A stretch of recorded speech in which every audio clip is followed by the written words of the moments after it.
आदरणीय बंधुओं, माताओं व मेरी प्यारी बहनों, राधे राधे। आपका हमारे इस YouTube चैनल पर बहुत बहुत स्वागत है। बंधुओं, आज हम इस वीडियो में कार्तिक महात्म का 16वां अध्याय सुनेंगे, जिसे भाव व श्रद्धा पूर्वक सुनने सुनाने से मनुष्य के सभी संकट दूर होते हैं। घर संसार में नई नई खुशियाँ आती हैं व मानसिक बल की प्राप्ति होती है। महात्म सुनने के बाद यदि आप हमारे चैनल पर नए हैं तो कृपया हमारे चैनल को सब्सक्राइब करें, बेल आइकन को प्रेस करें ताकि हमारी वीडियो की नोटिफिकेशन सबसे पहले आप तक पहुंचे। वीडियो को शेयर व लाइक भी जरूर करें। तो आइए सुनते हैं आज की कथा। भगवान विष्णु द्वारा वृंदा का पतिव्रत धर्म नष्ट करना और वृंदा का विष्णु जी को श्राप देना। नारद जी बोले, हे राजन, विष्णु ने जलंधर के पुर में जाकर वृंदा के पतिव्रत्य को भंग करने का विचार किया। तब वृंदा ने स्वप्न में अपने स्वामी जलंधर को भैंसे पर चढ़े, तेल लगाए, नंगे शरीर, काले पुष्पों के आभूषण पहने हुए, राक्षसों के साथ मुड़ मुड़ाए अंधकार के बीच दक्षिण दिशा की ओर जाते हुए देखा और अपने सहित नगर को भी सागर में डूबा हुआ देख वृंदा की निद्रा उचट गई। इस प्रकार चिंतित हो वह स्वप्न को सोचने लगी। उसे निकलता हुआ सूर्य कांतिहीन दिखाई दिया तथा उसमें अनेक छेद भी दिखे। यह सब अनिष्टकारी लक्षण जानकर वह भय से व्याकुल हो गई और विलाप करने लगी। उसे नगर अटारी में कहीं भी सुख नहीं दिखाई देता था। फिर वह दो सखियों के साथ बाग में गई। वह डरी हुई इधर उधर भ्रमण करते हुए एक बाग से दूसरे बाग में गई, पर कहीं भी उसे सुख शांति नहीं मिली। उस घूमती हुई वृंदा ने सिंह के समान मुख, दाढ़ और नेत्र वाले भयंकर दो राक्षसों को देखा। तब वह डर कर भागने लगी। उसी समय उसने वहां शिष्यों सहित मौन धारण किए हुए एक तपस्वी को देखा।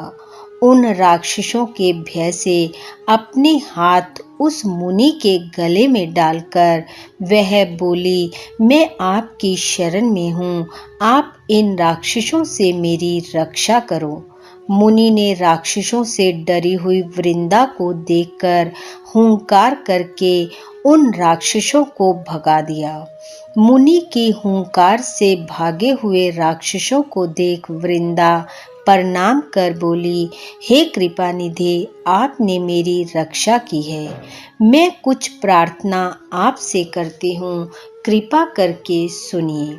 हे महाराज, मेरे स्वामी जलंधर रुद्र के संग युद्ध करने गए हैं। वे वहां पर कैसे हैं, मैं यह जानना चाहती हूँ। मुनि वृंदा के वाक्य सुनकर ऊपर की ओर देखने लगे। इतने में ही दो बंदर आए और मुनि को प्रणाम करके खड़े हो गए। मुनि की भ्रुकुटी का इशारा पाकर वे दोनों वानर आकाश की ओर चले गए। तत्पश्चात थोड़ी देर बाद वे आकर फिर मुनि के सामने खड़े हो गए। जलंधर के सिर और धड़ बंदरों के हाथ में देखकर पति विनाश के दुख से दुखी होकर वृंदा मूर्छित हो गई। तब मुनि ने अपने कमंडल का जल छिड़ककर उसकी मूर्छा को दूर किया और वह अपना सिर पति के मस्तक पर रखकर रोने लगी और अत्यंत दुखी हो विलाप करने लगी, हे प्यारे, आप जो पहले मुझे सुखी और आनंदित करते थे, सो आज मुझ निरपराधनी से बात क्यों नहीं करते हो? आपने तो विष्णु सहित सब देवता, गंधर्व और त्रिलोकी को जीता था, सो आपको आज उस एक तपस्वी ने कैसे मार दिया? नारद जी बोले। वृंदा उस समय रोती हुई मुनि से कहने लगी, हे कृपा निधे, आप मेरे पति को जीवित कर दो, क्योंकि आप में इतनी शक्ति है। नारद जी बोले। वृंदा की बात सुनकर मुनि ने हंसकर कहा, इसको भगवान शिव ने मार दिया है, ये नहीं जी सकता। फिर भी मैं तेरे ऊपर कृपा करके इसको जीवित करता हूँ। यह कहकर वह मुनि अंतर ध्यान हो गया और जलंधर जीवित हो गया। जलंधर ने प्रसन्न हो वृंदा का आलिंगन कर उसका मुख चूमा। अब तो वृंदा पति पाकर बड़ी प्रसन्न हुई और उसी वन में पति के संग बहुत दिनों तक रमण करती रही। एक दिन उसे रति के पश्चात ज्ञात हुआ तो वह भगवान विष्णु को पहचान गई। फिर क्रोधित हो विष्णु से बोली, हे विष्णु, पर स्त्री के संग विषय करने वाले तुम्हें और तुम्हारे शील को धिक्कार है। मैंने तुमको अच्छी तरह जान लिया है कि तुम ही वह तपस्वी रूपधारी मायावी मुनि थे। जो तुमने माया रची थी वे दोनों तुम्हारे द्वारपाल थे। अतः मैं तुम्हें श्राप देती हूँ कि वही बंदर राक्षस होकर तुम्हारी स्त्री को हरेंगे और तुम स्त्री वियोग के दुख से वन वन में घूमते हुए बंदरों से सहायता लोगे।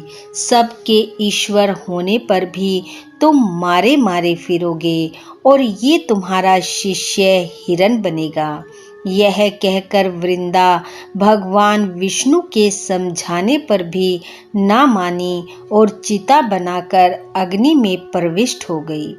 तब भगवान विष्णु वृंदा की याद में उसकी चिता की रज में लेट लगाते हुए वहीं रहे। मुनियों और सिद्धों ने उन्हें बहुत समझाया पर उनका चित्त शांत ना हुआ। इति कार्तिक महत्तम 16वां अध्याय समाप्त। बोलो विष्णु भगवान की जय। बंधुओं, भगवान श्री हरि की कृपा आप व आपके परिवार पर सदैव बनी रहे। आपका घर आंगन खुशियों से महकता रहे। इन्हीं शुभकामनाओं के साथ आप सबका बहुत बहुत धन्यवाद। राधे राधे।